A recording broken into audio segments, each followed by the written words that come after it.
Well, what's up, family? So I am scouring through some notes of mine. Actually, something really special just happened, and I didn't realize it, or I didn't. Of course, I didn't plan on it, but I didn't know that this could happen. I ain't gonna share it with you, but it's pretty cool. But anyway, so I'm scouring through some notes because I wanted it to say something to you. Just I'm so sporadic, you know what I mean? I guess going through my metamorphosis per se, I'm in my cocoon stage, so I can't wait till this is over. But so I don't get to come up here a lot anymore, but I will. But I'm scouring through these notes, and I want to say something, but I'm just not sure what it was. And I find some things that kind of excited me again, so I kind of wanted to share it. I'm pretty sure I've said this in some other way, in some other message, but I just want to share this real fast, and maybe we can talk about it. So this particular note says, God is not in the loud, but in the quiet. Christ's identity is cultivated so that God recognizes us. Christ's identity in us is cultivated, or it should be, so that God recognizes us. When we speak to our mountains, they move, or they should move. And we must believe in the power of our words. You see, faith is like creating something to stand on as we walk. So, literally, as you're just walking, there's nothing to stand on. Then all of a sudden, your faith is activated, or your faith is ignited, however you want to say it. And then all of a sudden, as you're walking, you find yourself standing and not falling. So it's kind of much like the X-Men movies with the particular character Magneto. He creates platforms, or in this particular scene or movie, Magneto is creating platforms of escape beneath his feet. So what it looked like was he was the one that I got in my mind. He was in prison, and the prison was made out of, like, I think, plastic and glass. And somehow somebody got into the prison a substance that had metal in it, because he can manipulate metal. So, and how it doesn't matter. It was very, very small, a very, very small amount of metal, but it got to him. And then all of a sudden, he created a way of escape, from those very, very small particles of metal.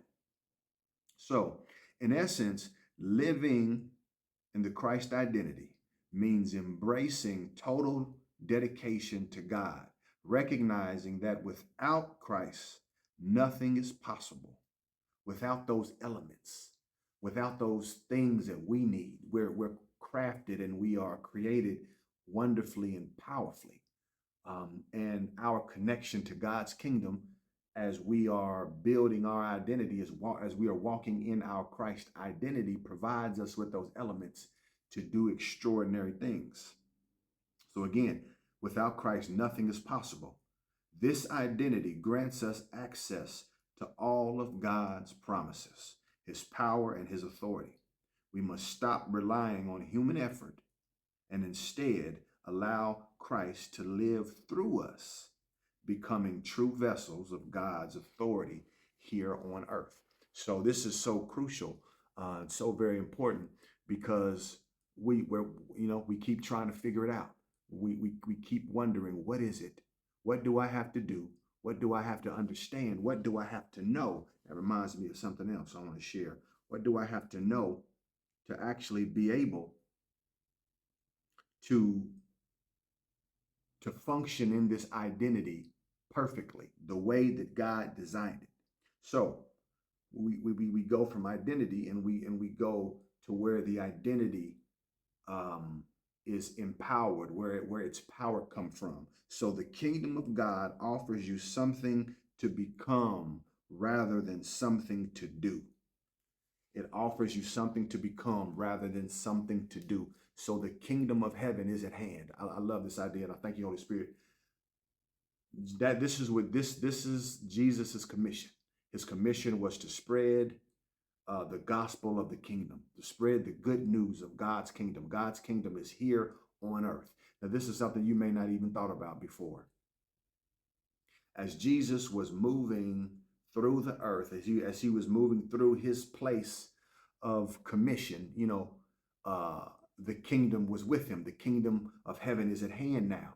So everything that you heard and saw of Jesus doing, it came from uh, the kingdom surrounding him. So he was born here, and as a result of him coming here, the kingdom came down. So Jesus had to, in essence, master becoming this kingdom citizen so that this kingdom citizen could do the exploits of the kingdom. So when he reached a point in his, his 3 years, when he stepped on the scene and he was baptized, his announcement is here. He's here. And he brought with him, or he exposed us to the kingdom. And again, everything that you saw him do was because the kingdom was with him. So if the kingdom had not have been there, he wouldn't have been able to do those exploits. And that's so crucial to understand, because God is like, I want it to be fair for you too. You know what I mean? Jesus came, he did it, he announced it, he set it up, it's set in motion, it's here, it's going nowhere. And now what we do is we participate, becoming, these vessels, becoming these images that Christ occupies, so that the kingdom will be revealed, the kingdom will be experienced, the world would be exposed to something that is immeasurable.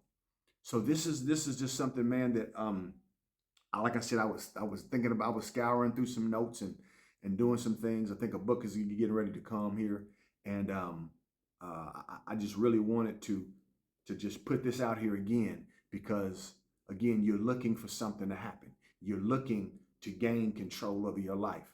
You're looking to be whole.